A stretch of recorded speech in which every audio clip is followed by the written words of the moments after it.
Então, boa tarde a todos, de novo. Sentiu-se um bocadinho que estávamos a interromper a discussão há bocado, que estava hiper interessante e parecia que estava a virar. Eu estive ao longo destes 2 dias a tirar alguns apontamentos, a pensar, combinei com o Alfredo que não ia ser uma espécie de resumo e de síntese normativo do que era mais importante, mas fiquei mais nesse lugar de escuta, daí que até tenha participado menos nas discussões, e foi interessante perceber neste final como é que de repente a coisa começou, de certa forma, a amadurecer talvez, e a virar num certo sentido, que já comentarei há bocadinho. Mas se calhar neste início de finalização do nosso encontro, retomávamos o nosso momento de abertura, da palavra à Joana, não é? Que não pôde estar aqui ontem. A seguir a isso fazemos eu elenquei algumas questões, mas no fundo é uma espécie de retomar de um fechamento qualquer que possamos fazer só para pousarmos algumas ideias e eventualmente preparar outras possibilidades de encontro, onde essa viragem que aconteceu aqui há bocadinho possamos começar daí de certa maneira. Então,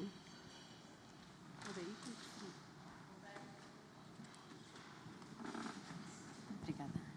Então, boa tarde a todos. De facto, tenho muita pena de não ter conseguido estar aqui na abertura, mas fui tendo informações ao longo do dia, portanto tenho uma ideia genérica do que é que foram as discussões ontem como hoje e de facto cheguei num bom momento, porque estavam aqui a ser debatidas quando eu entrei questões que na verdade têm a ver também com o que eu queria falar e portanto vou até aproveitar e retomar um bocadinho. Mas talvez só brevemente, e para quem não me conheça, portanto eu estou aqui em representação da EGEAC, que é a Empresa Municipal de Cultura de Lisboa, que gera vários espaços da cidade, culturais, entre os quais o Teatro São Luís.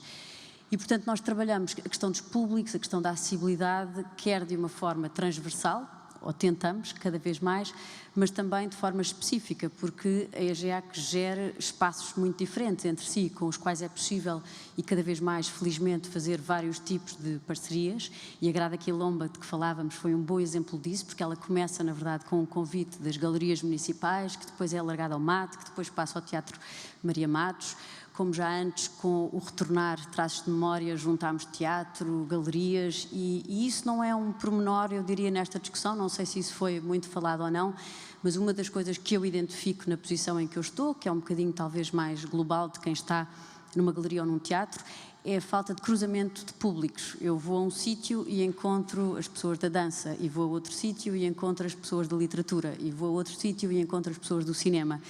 E, ao contrário, talvez, de outras cidades na Europa, nomeadamente, sinto que há pouco cruzamento entre públicos, que é um dos eixos, entre os públicos artísticos, entre os públicos culturais, que é um dos eixos que nós estamos também a tentar fomentar e que não é evidente. Mas talvez, retomando aqui algumas ideias, e peço desculpa se vou dizer algumas banalidades, nomeadamente para as pessoas que estiveram aqui nestes últimos 2 dias a pensar e a falar intensivamente sobre estes temas, acho que há desde logo uma distinção entre a ideia de públicos numa lógica quantitativa, o encher salas, e qualitativa, o desenvolver uma relação com públicos específicos.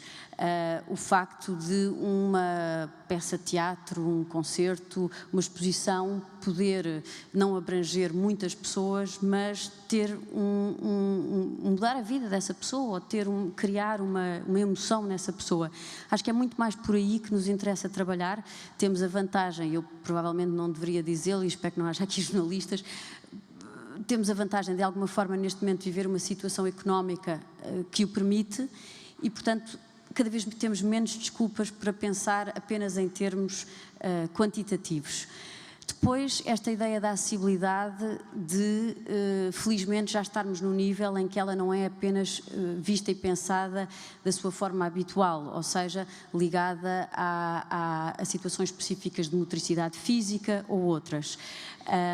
Estamos ainda muito longe ao mesmo tempo, portanto há ainda muito trabalho, novamente estou a referir-me aos vários sítios que a EGEAC em concreto gera, há ainda muito trabalho por fazer e eu não estou a desvalorizar ou a passar para o outro plano, mas de facto neste momento já estamos também a pensar a acessibilidade em termos muito mais abrangentes, ligados um pouco à discussão de há bocado, quer em relação a públicos específicos, mas que eu acho que na verdade, se nós vimos bem e se tivermos o exemplo dos teatros, na verdade, em Portugal, por diversas razões, e há aqui com certeza pessoas com muito mais conhecimento da situação do que eu, não é de todo ainda um gesto normal, espontâneo, ir a um teatro. O público dos teatros continua a ser um público, se quisermos, elitista, seja numa vertente económica ou seja numa vertente cultural. A verdade é que a grande maioria das pessoas continua sem ir ao teatro. E, portanto, eu acho que nós, mais uma vez, temos que desmistificar, embora também vivamos num país com grandes dificuldades ainda financeiras, e Lisboa, mesmo vivendo numa situação de euforia, obviamente tem grandes desafios, e a sua população em particular tem grandes desafios, mas eu acho que temos que desmistificar a ideia que é através do preço do bilhete que as pessoas vêm. Durante muito tempo houve essa ideia de que era através dos descontos, etc. E é óbvio que isso tem que fazer parte de qualquer estratégia de públicos, mas tem muito mais a ver, diria eu, e o exemplo que há pouco falavam era muito interessante, porque eu acompanhei que era a Grada Quilomba, que era Carla Fernandes. A Carla Fernandes, que tem um blog, o Rádio Afrolis, para quem não conheça, que é afrodescendente, lisboeta. A EGEAC trabalhou com ela pela primeira vez há 3 anos, no Festival Rotas e Rituais. E foi uma experiência muito interessante. Eu tinha chegado à EGEAC há pouco tempo e aprendi muito com essa experiência, porque fizemos aquilo que há pouco falávamos, de alguma forma, ou seja, a programação foi feita e conduzida e levada a cabo e comunicada pela Carla Fernandes, pelo General D, neste caso por afrodescendentes. Celebrávamos ou assinalávamos os 40 anos das independências de países de expressão portuguesa, e foi no Cinema São Jorge e pouquíssima gente veio. Mas assim, mesmo muito pouca gente. E isso obrigou-nos a colocar muitas questões e identificámos o seguinte: houve pessoas que desde logo confundiram o Cinema São Jorge com o Castelo de São Jorge. Portanto, aquilo que para nós é evidente e imediato não é necessariamente todo para muitas pessoas. Depois, grande parte da programação acabava depois do horário dos transportes públicos. Isso é um ponto fundamental. Quem vive na periferia de Lisboa e não tem carro e precisa de vir de comboio ou de autocarro, necessariamente pensa como é que eu vou voltar para casa a seguir e não tem dinheiro para o táxi.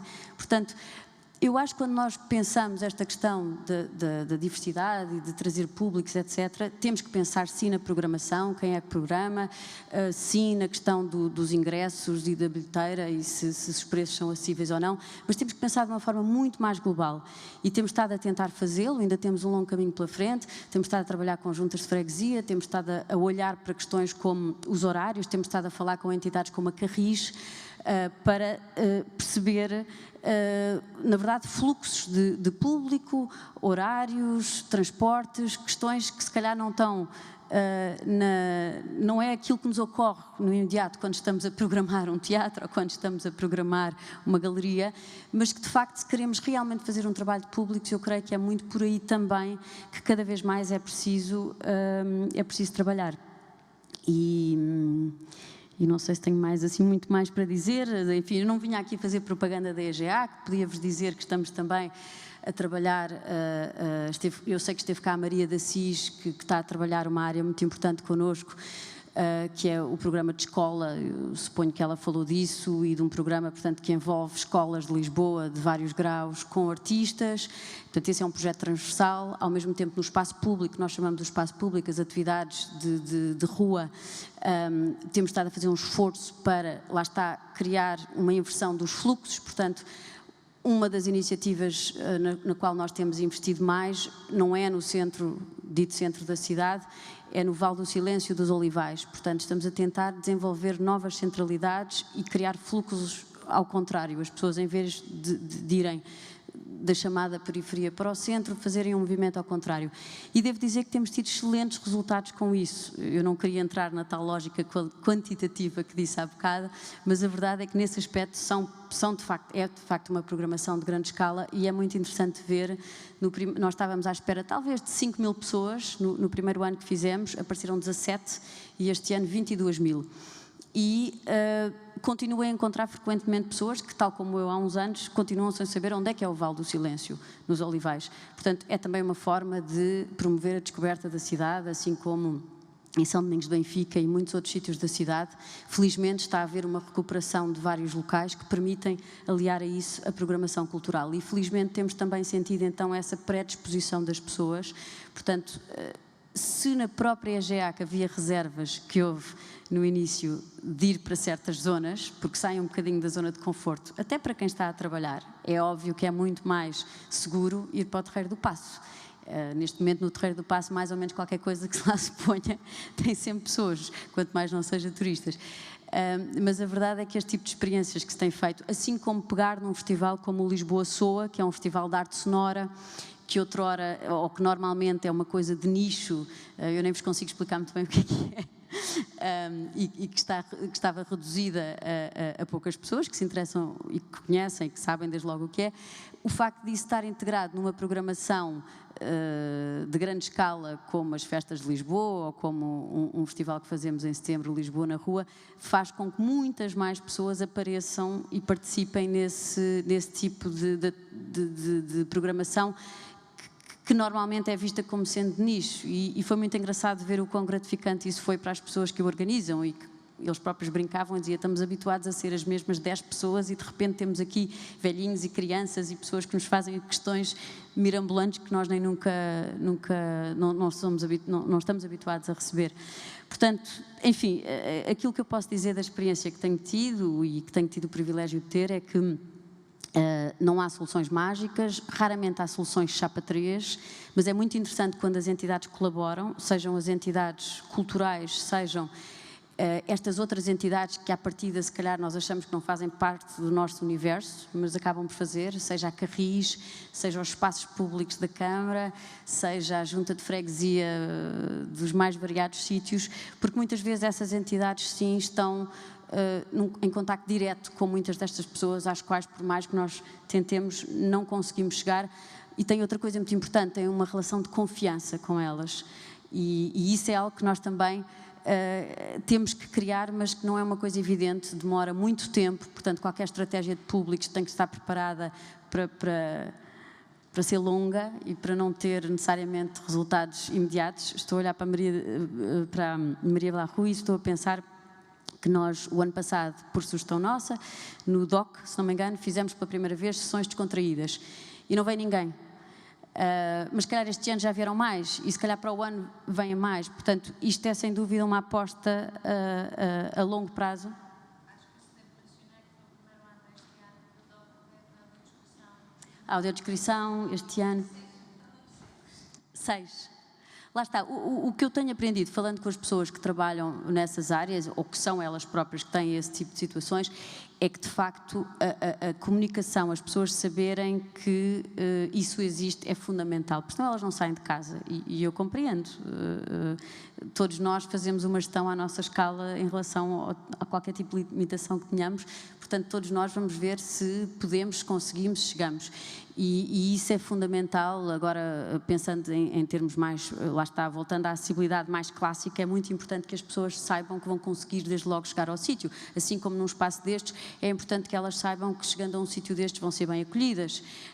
Estes veludos, estes dourados, como nós brincamos muitas vezes, intimidam. Isto não é só cá em Portugal. Se calhar em Portugal temos um problema mais crónica ainda que noutras cidades em relação a hábitos culturais, porque temos também vivido a situação política que vivemos no século passado, mas a verdade é que há debates em Londres, há debates em Paris, há debates em muitas capitais sobre, por exemplo, a falta de diversidade de públicos no mundo da arte contemporânea ou noutro tipo de registros culturais. Portanto, são questões que não se aplicam só aqui, também temos que aprender com outras cidades e naquilo que elas têm feito.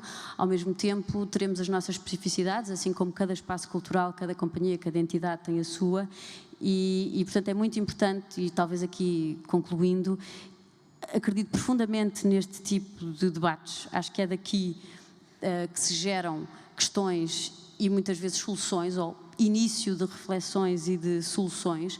Estes problemas são comuns, as soluções podem ser diferentes, mas estes problemas são, sem dúvida, comuns a todos e, portanto, acho mesmo muito importante e nesse sentido, agradeço em nome, enfim, da EGA, de São Luís, a vossa participação, porque acredito muito que é através deste tipo de iniciativas e também de iniciativas como o Público Vai ao Teatro que se criam, pelo menos, um início de reflexão sobre estas questões. Obrigada. Muito obrigada. Não sei se quer aproveitar já ter aqui a Joana Gomes Cardoso como interlocutora para colocarem alguma questão. Alfredo, ou avanço? Enquanto pensam, se calhar avançamos, porque começamos a discutir isto e para depois ter a abertura outra vez final ao público. Eu pedia também nessa discussão final que me ajudassem a acrescentar aqui a um conjunto de ideias que eu compilei, mas que, como disse há bocadinho, não tem o objetivo de ser umas atas normativas do que aconteceu e, portanto, esta discussão também é para abrir, para cada um poder sinalizar e fazermos uma agenda coletiva do que nos interessou aqui.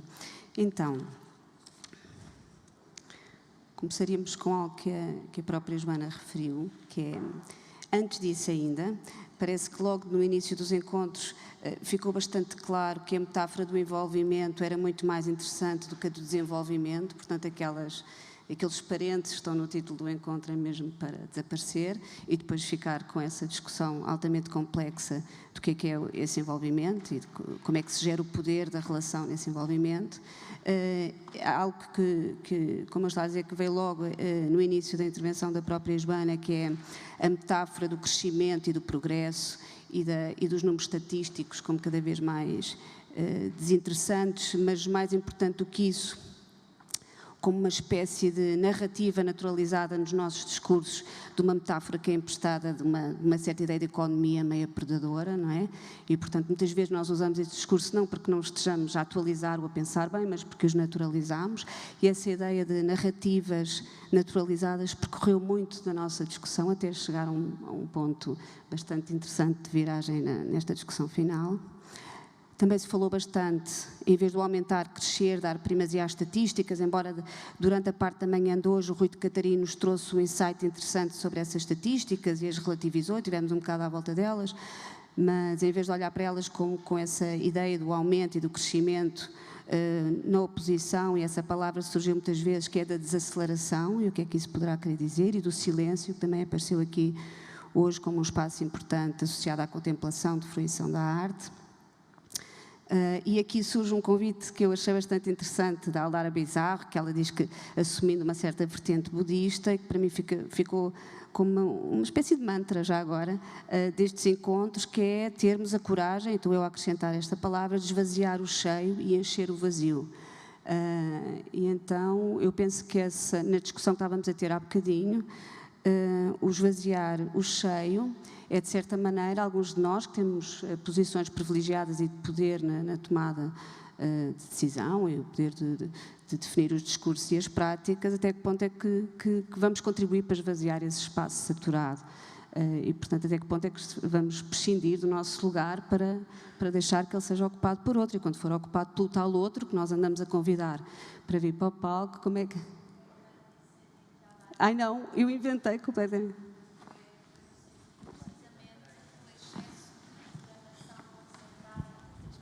Espera.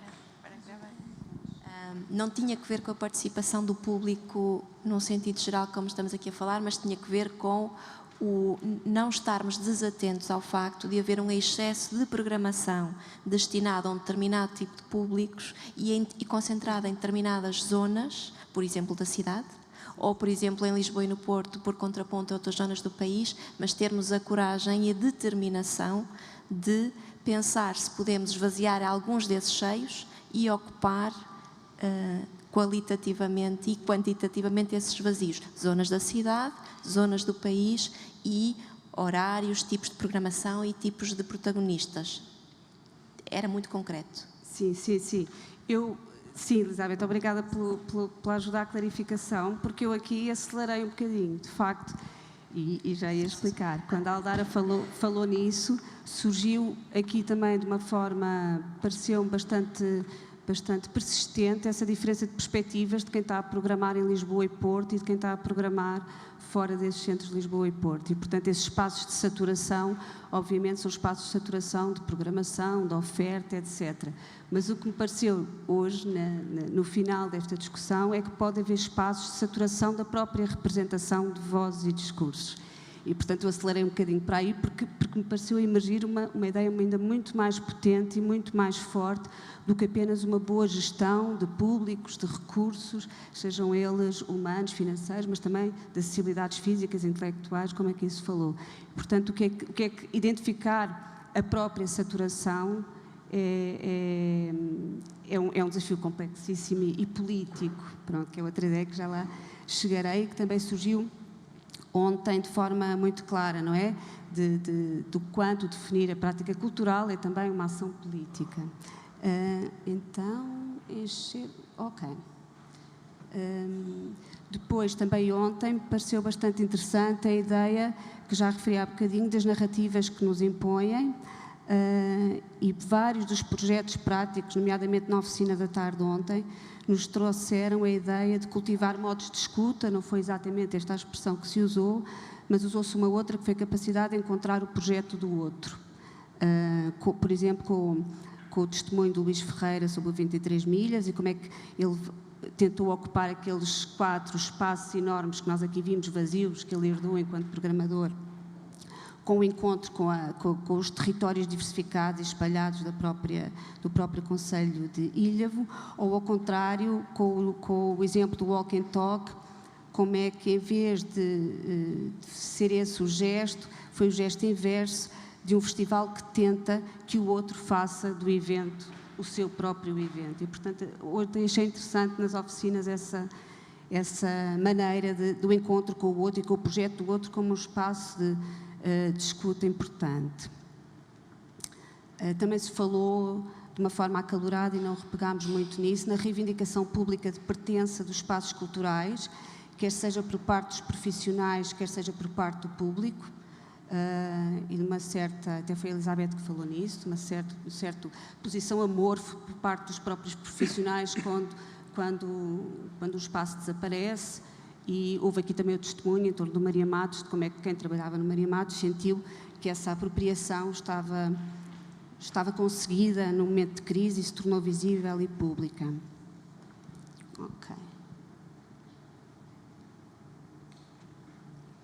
Também se falou aqui várias vezes nesta conferência, que se calhar alguns de nós tivemos a possibilidade de assistir, do Achille Mbembe, e da ativação da nossa implicação através do fazer com e não do fazer para, e de como cuidar do outro e acolher o projeto do outro. Também é uma ideia de cuidar, reparar, que é uma ideia que já apareceu na curadoria da Bienal de Coimbra, o cuidar, o reparar de olhar, mas o reparar de reconstituir alguma coisa, etc. E depois também ontem, e voltou hoje de maneira muito forte na discussão, a definição do espaço da cultura como ação política e até que ponto é que os nossos discursos estão preparados para assumir isso. A Mafalda Damaso falou bastante disso ontem, de uma forma forte, trazendo, aliás, uma discussão muito importante e que me é muito cara particularmente, que é a ambiguidade do próprio conceito de cultura. Cultura como tradição, norma, valores, representação das identidades, etc., ou cultura como erudição estética. Sabemos que ambos estão implicados e, portanto, há o risco da cultura ser também a naturalização de discursos mais conservadores, nacionalistas. A Mafalda trouxe-nos isso, não é? Queremos representar o outro, mas ao representar o outro podemos estar a essencializar esse outro. Foi algo que surgiu de uma maneira forte ontem, depois não repegámos muito, mas surgiu associada a uma ideia de renegociação e crítica das narrativas que nos são impostas, como eu disse há bocadinho.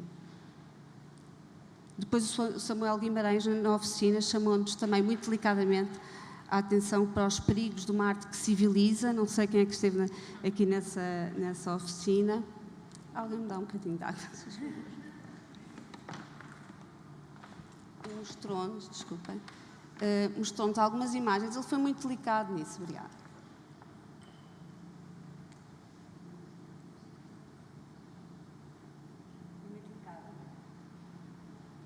mas não sei se repararam que ele trouxe uma discussão sobre a excessiva tipificação do público, quando mostrou umas imagens do século XIX, de recursos pedagógicos, no fundo, não é? Que se falou aqui tanto em educação e tal, e que nos chamou muito cuidado, temos que estar sempre muito atentos a duas ideias. A arte que civiliza, por um lado, essa herança fortíssima que pelo menos no Ocidente temos, e que estas instituições, também o Rui falava hoje de manhã das heranças, de uma missão institucional que está consagrada na lei, do peso que isso é, e que mobilidade é que temos, capacidade de transformar essa inscrição tão forte que é a missão de uma instituição pública, e portanto, e que é premiável por isso também essas heranças que recebemos.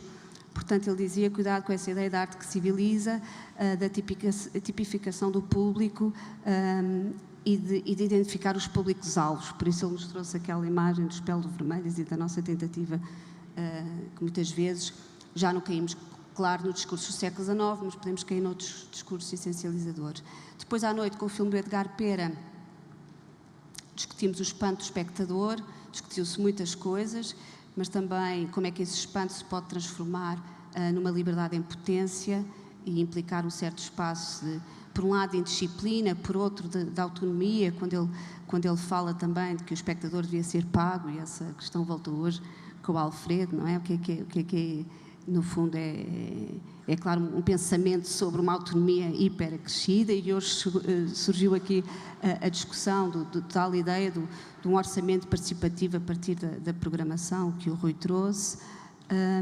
E pronto, estou a terminar aqui os pontos que selecionei. Mesmo voltando ao dia de ontem, ao final da manhã de ontem, que a Maria nos trouxe a imagem do Museu Nacional do Rio de Janeiro e do seu diretor à frente do museu, ardido, não é? Desaparecido. E a Maria dizia que foi com espanto, foi assim que eu interpretei, foi com espanto, que ela ouviu aquele direto... Não, porque estás demasiado habituado. Eu é que ainda me espanto como espectador do Edgar Pera. Eu é que ainda me espanto, mas se bem interpretei o convocar dessa imagem, é que o discurso dele era um discurso sobre isto é a nossa história, ok? A nossa história é a aristocracia que por aqui passou e o poder que por aqui passou, o poder colonial no caso. E a esse propósito ouvimos, a propósito do Museu Nacional, ouvimos depois os testemunhos dos indígenas que vivem em culturas que produziram os objetos que foram depois parar a esse museu, e eles diziam que é como se tivessem sido extintos uma segunda vez. E, portanto, quando a Maria trouxe essa imagem, numa manhã que foi dolorosa para todos nós, porque tínhamos acabado de... Pareceu, não é? Não sei, não quero falar por todos, mas vínhamos todos no rescaldo das notícias de domingo à noite sobre o Brasil, e, portanto, surgiu essa discussão aqui, claramente. Eventualmente foi a primeira comunidade partilhada que criámos depois dessas notícias, e, portanto, houve a vontade também de as pensarmos, e, portanto, estávamos particularmente críticos desses perigos que há na discussão do que é a cultura e de como é que ela deve ser alvo de um discurso público, não é?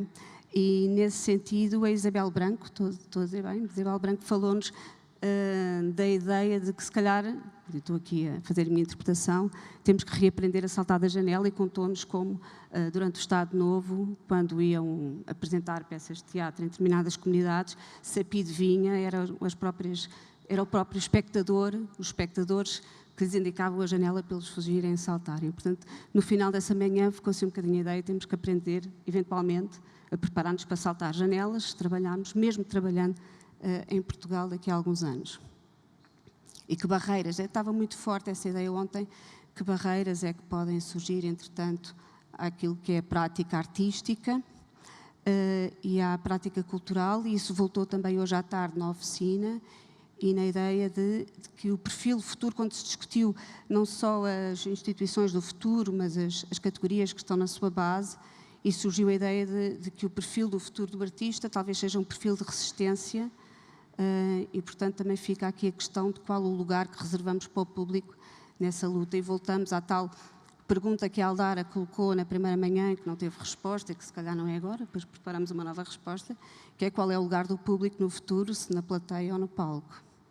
Pronto, mas peço a ajuda de todos para preencherem estes pontos com outros que vos pareçam que foram importantes e frutíferos, ou que eu os desli, como é que os posso reler. E passo a palavra de novo ao Alfredo.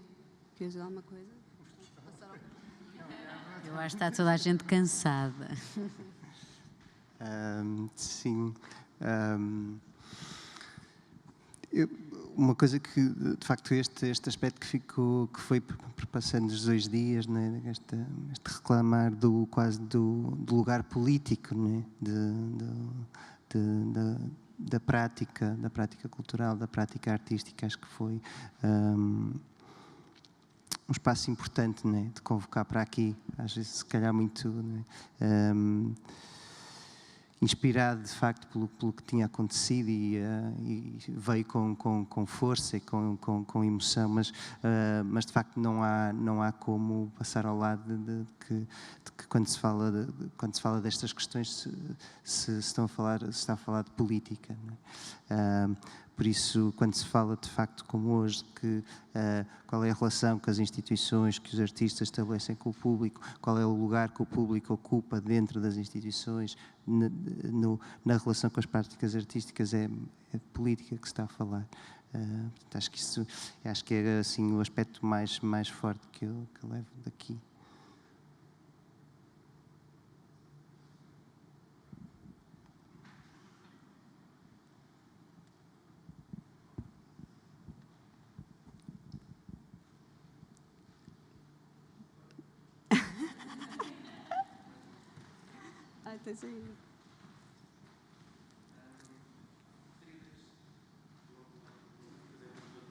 Em todo o evento? Está? Ok. Não estive presente em todo o evento, então não me reservo o papel de dizer o que aconteceu, mas gostaria de proporem de outra coisa, ou de pensarmos outra coisa. Sempre que eu sei que representa aqui a GEAC, e estamos na cidade de Lisboa e estamos no São Luís, mas quando se fala de descentralizar, ou eventualmente, continua a não ouvir nada sobre, por exemplo, uma junta metropolitana de cultura. Já para não falar, pronto, de retirar o peso institucional de Lisboa e do Porto para outros distritos, mas estou a falar de qualquer coisa que pense a cidade de uma forma um bocadinho mais alargada, para além dos seus limites administrativos. Imagino que isso seja um desafio político muito difícil. Se o de transportes é, o da cultura será com certeza. Era só isto. Há um aspecto interessante no que referiu e que se calhar poucas pessoas se aperceberam. Houve uma reforma administrativa grande na cidade de Lisboa há cerca de 3 ou 4 anos. As juntas de freguesia não mudaram só de nome, passaram a ter uma série de competências, nomeadamente culturais. E essa articulação é de facto necessária, porque neste momento temos muitas entidades a programar territórios. Cada junta tem a sua visão e tem o seu território, mas sinto que há de facto falta de espaços de articulação a nível cultural, de políticas culturais, de uma forma um bocadinho mais global, dentro de Lisboa. Já não estou a falar da grande Lisboa, que é todo outro desafio.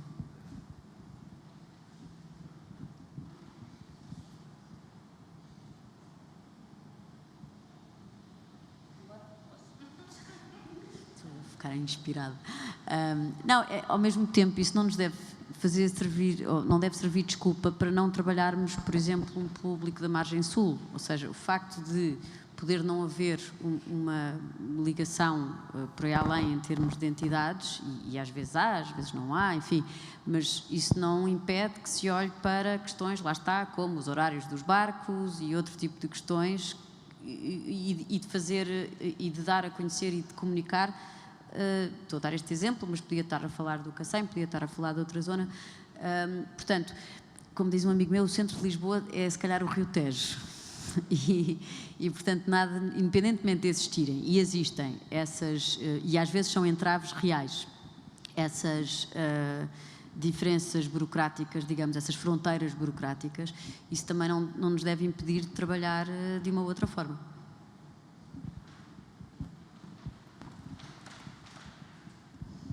Fazendo mais chega ao que acabaram de dizer, eu venho de Montijo, sendo que o último barco é às 11h15. Não é possível vir ao teatro sem trazer carro. Quem não tem carro não pode vir aqui.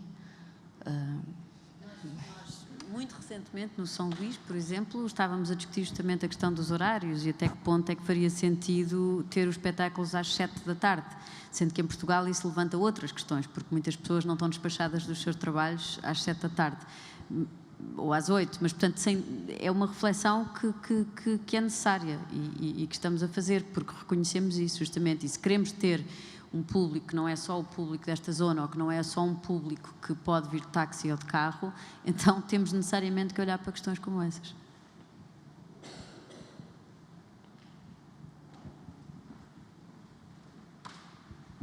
É uma nota muito pequenina, mas que acho que dá conta de questões de escala também quando se programa e quando se pensa públicos, e que acho que é muito significativo nas decisões do público, e ainda há pouco a Joana falava disso. São questões práticas, mas que pesam na vida das pessoas. Que é, por exemplo, o facto, eu sinto cada vez mais uma necessidade, não só minha, mas de muitas pessoas diferentes de mim, com quem falo. As pessoas valorizam muito as dinâmicas de bairro, o poderem ir a pé aos sítios. Então, de uma perspectiva, por exemplo, de uma grande cidade, eu sinto que há uma potência numa articulação entre juntas de freguesia, e a EGEAC, e pensar que era importante pensar a esse nível de articulação entre vários micropolos de programação, por um lado, e, por outro lado, também pensar que nem todas as instituições têm que trabalhar para todos os públicos. Porque uma coisa é pensar, qualquer um pode escolher entrar lá, que era o que falávamos ontem, não é? Eu posso, pelo menos, decidir ir lá ou não ir lá. Sou cego, mas eu posso ir, tenho cadeira de rodas, mas eu posso ir, não é? Pronto, o preço não é proibitivo, etc. Mas é também pensarmos, e lá está, e como a Maria disse, tal como os públicos não são abstrações, as programações não são abstrações. E é importante também que os espaços diversifiquem a sua oferta. E, por exemplo, pensar a partir do bairro como contexto pode ser um desafio para os programadores ou para companhias de teatro ou para companhias mais jovens, enfim. Deixo esta pista como hipótese, porque à escala regional ou à escala das cidades de pequena dimensão, muitas vezes isso é uma prática, mas ao contrário, não é? Só há um teatro municipal, portanto, os programadores tendem a ter uma preocupação em serem generalistas, para chegarem a todos. Mas aqui, por exemplo, é possível essa especialização, esse cuidado. Eu vinha só reforçar, na EGEAC, há cerca de 3 anos, introduzimos esta ideia, portanto, o Conselho de Administração certamente não programa, é suposto pelo menos emitir orientações estratégicas e um dos eixos que criámos foi justamente a acessibilidade e o outro foram políticas de proximidade. E o que é que entendemos por proximidade? É em grande parte, julgo eu, aquilo que acabou de referir, ou seja, o São Luís, ou o Museu da Marioneta, que está ali a Joana Amaral, a ideia é, aquilo que nós pedimos é que cada dirigente de cada espaço olhe desde logo para aquilo que está à sua volta. E voltamos à questão da especificidade. Hoje em dia, a EGEAC, com a escala que tem, está em praticamente todas as zonas da cidade. Já não está como no início, há 20 anos, que estava sobretudo na zona dita histórica, Alfama, etc. E, portanto, aquilo que nós pedimos é que cada dirigente identifique as entidades da zona, culturais e não só, e obviamente a junta, e pedimos que se trabalhe a 2 níveis. Por um lado, o da comunicação, da divulgação, porque se todas as entidades se juntarem, divulgarem as atividades umas das outras, à partida, isso vai ser benéfico para todos, e depois justamente para criar essa dinâmica de comunidade e de bairro. Estou-me a lembrar assim de cor, por exemplo, a Casa Fernando Pessoa, que está em Campo de Ourique, que é um sítio com uma especificidade muito própria, que não tem transportes públicos por aí além, portanto, onde é difícil levar pessoas de outras zonas da cidade, tem uma população bastante envelhecida, mas, por exemplo, a Casa, justamente por causa disso, colabora muito, há uma universidade de terceira idade, e a Casa Fernando Pessoa colabora muito com essa universidade. E, no fundo, tentamos que cada espaço cultural procura essas dinâmicas de bairro e de comunidade aos diferentes níveis, desde ao nível institucional, com a junta de freguesia, e é curioso, quando eu cheguei a GEAC, fiquei surpreendida por perceber que muitos dos museus, galerias, etc., não conheciam a junta. Portanto, o próprio espaço municipal não conhecia a junta. Isto é relativamente comum, se pensarmos que as juntas estão sempre a mudar também, etc., que elas são muito diferentes, umas são mais abertas, umas são mais fechadas, umas são mais territorialistas, umas olham para nós de uma forma utilitária, quanto é que vocês me podem pagar para eu organizar qualquer coisa, outras olham para nós de uma forma até defensiva, não os queremos aqui porque queremos que seja uma programação da junta. Portanto, há de facto muitas dinâmicas. Eu acho que neste momento eu devia saber isto de cor e agora ainda por cima vi que estou a ser filmada. Isto é péssimo. Há para aí 24 juntas, quem é que sabe? 24, não é? E se pensarmos que cada uma é um pequeno universo, só esse nível, e aí estamos a falar um nível institucional. Outro exemplo, um dos novos espaços culturais, o Teatro Luca, Teatro Luís de Camões, que está ali no eixo da ajuda de Belém. Também uma das primeiras coisas que foi pedido era que houvesse um reconhecimento de território das várias entidades que estão ali da zona, não apenas do CCB, que é das mais evidentes, e neste caso de duas juntas, porque ela está mesmo na rua onde está entre Belém e a Ajuda.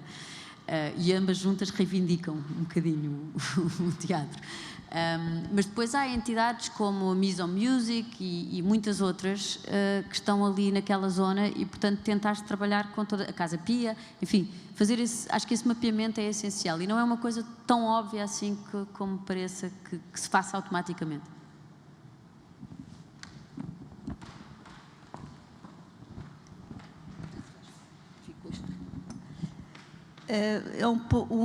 Referindo um pouco uma situação que falou e que eu estava a pensar nela anteriormente, prende-se com a divulgação.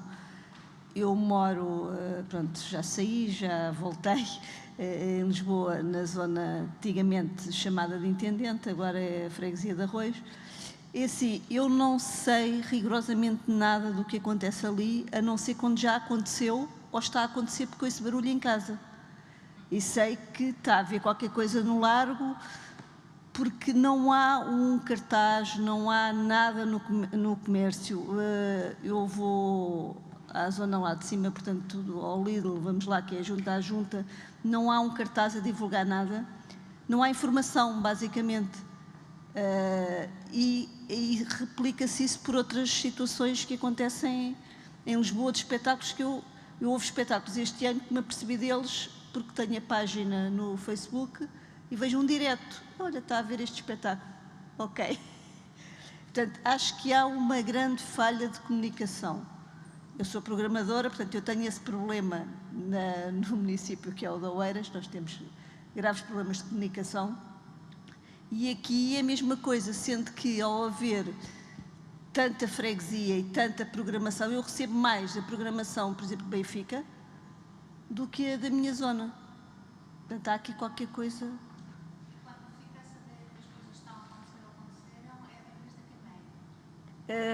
Há algumas coisas pelo Facebook, porque se tiver com da Câmara, por exemplo, há algumas coisas que são feitas pela Câmara, portanto consigo, e ver os a live, não é? Quando estão a transmitir alguns espetáculos, e depois outras realmente porque eu estou ali dentro do bairro, não é? Portanto, qualquer coisa que aconteça no largo, eu ouço em minha casa, não há dúvida sobre isso.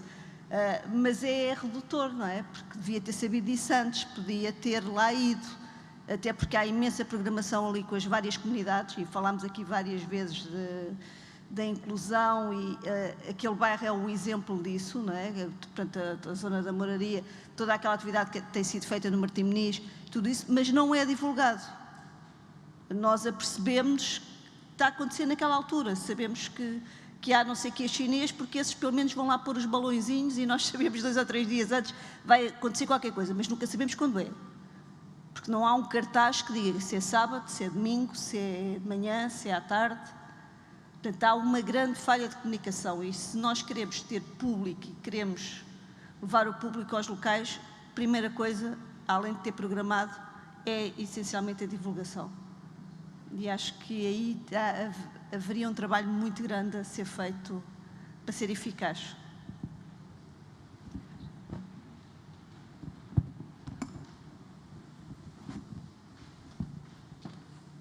Bom, mais alguma questão? Posso subir encerrando aqui a nossa sessão, Alfredo? Posso? Bom, ainda tenho uma outra responsabilidade posterior e temos tempo para fazer, que é a publicação que resultará destes encontros.